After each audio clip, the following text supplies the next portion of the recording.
Doctor Sreekumar ஜோதிடம் என்ற இந்த யூடியூபில் உங்கள் அனைவரையும் வரவேற்கின்றேன். மார்ச் மாத பலன், அந்த ராசி பலன் விருச்சிக ராசிக்காரர்களுக்கு பார்ப்பதற்கு முன்பு இந்த ராசியிலே உள்ளடங்கிய 9 பாதங்கள் யார் யார் என்று பார்த்தார். விசாகம் 4, அனுஷம் 1, 2, 3, 4, கேட்டை 1, 2, 3, 4 ஆகிய 9 பாதங்களை அடங்கிய விருச்சிக ராசிக்காரர்களுக்கு மர்மமான கனவு வந்தாலும் அந்த மர்மத்தின் முடிச்சியை அவிக்கும் கனவுகளாக அது இருக்கும். அதிகபட்சமாக கவலைப்பட்டாலும் தவளை தாண்டுவது போல அந்த கவலையை தாண்டி வெற்றியை பெறுகின்ற விருச்சிக ராசிக்காரர்கள் இந்த மாதத்திலே 2 சனி 2 கேது உங்களை தாமதப்படுத்தினாலும் தடா போட்டாலும்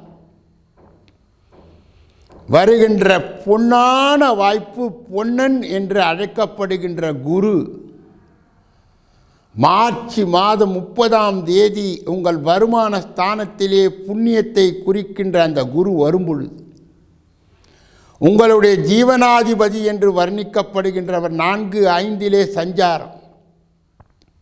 இது ஒரு நல்லதொரு மாற்றத்தை கொடுக்கும். 8 இருக்கின்ற ராகு எதிர்பார்த்த பணம், எதிர்பார்க்காத பணம் இதை கொண்டு வந்து சேர்க்கும். மேலும் அதிசாரத்தின்படி குரு வந்து அந்த ராகுவை பார்க்கும் பொழுது இந்த அற்புதம் நடக்கும். அதனால் இந்த விருச்சிக ராசிக்காரர்களுக்கு தடைப்பட்ட தாமதப்பட்ட திருமணங்கள், நல்ல மங்களகரமான காரியங்கள் நடப்புக்கு வந்து பல சிறப்புகளை இவர்கள் பெறுகின்ற அந்த காலகட்டம், வெற்றி வாய்ப்புகளை கொடுத்து இந்த விருச்சிக ராசிக்காரர்களுக்கு இந்த மார்ச் மாதம் ஒரு நல்ல மாதமாக இவர்களுக்கு மாறி பின்னால் வருகின்ற மாதங்களுக்கு இது அடிப்படை மாதமாக இருந்து விருச்சிக ராசியை சார்ந்தவர்களுக்கு இது நிறைய மாற்றங்களை கொண்டு வந்து சேர்க்கின்ற ஒரு மாதமாக இருப்பதால் இதை கவனத்துடன் கையாண்டால் இந்த மாதம் விருச்சிக ராசியை சார்ந்தவர்களுக்கு நல்ல மாதம் என்றே கூறலாம். விருச்சிக ராசியை சார்ந்தவர்கள் மார்ச் 14, 15 தினங்களிலே சந்திராஷ்டம் வருவதால் மிக மிக எச்சரிக்கையாக இருக்க வேண்டும். இன்றைய தினத்திலே நாகாக்க வேண்டும்.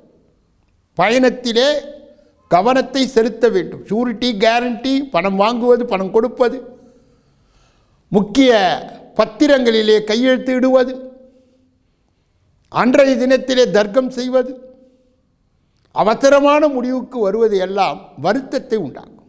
அந்த நாட்களிலே பல ஆக்கப்பூர்வமான காரியங்களை தடுத்து மற்றொரு நல்லதொரு நாட்களிலே தொடங்க வேண்டும். முருக வழிபாடை இவர்கள் விடவே கூடாது. சுக்குக்கு மிஞ்சின மருந்தும் கிடையாது, சுப்பிரமணியனுக்கு மிஞ்சின கடவுளும் கிடையாது என்ற தத்துவத்தை இவர்கள் உணர்ந்து புரிந்து அறிந்து தெரிந்து நடக்க வேண்டும். வேலை வணங்கினால் வேலை. ஸ்ரீம் சரவண பவ என்ற மந்திரத்தை சதா ஓதி தொழிலாக இருந்தாலும் சரி, உத்தியோகமாக இருந்தாலும் சரி, ஆக்கப்பூர்வமான காரியங்களாக இருந்தாலும் சரி, இந்த விருச்சிக ராசியை சார்ந்தவர்கள் இதை சொல்லி வழி நடத்தும் பொழுது அவர்கள் வாழ்க்கையில் வெற்றியே தவிர தோல்வி இல்லை என்பதை இவர்கள் புரிந்து கொள்ள வேண்டும். இதை போன்ற மாத பலன், வருட பலன், பெயர்ச்சி பலன் கண்டுகளிக்கின்ற நீங்கள் இந்த பதிவு பிடித்திருந்தால் லைக் செய்து உங்கள் உற்றார் உறவினர்களுக்கு ஷேர் செய்து சப்ஸ்கிரைப் செய்து அதிலே இருக்கின்ற பட்டனை அழுத்தி அண்மையில் வந்த வீடியோக்கள் உங்களை வந்து சேரும்படி உங்களை அன்போடு கேட்டுக்கொள்கின்றேன். நன்றி, வணக்கம்.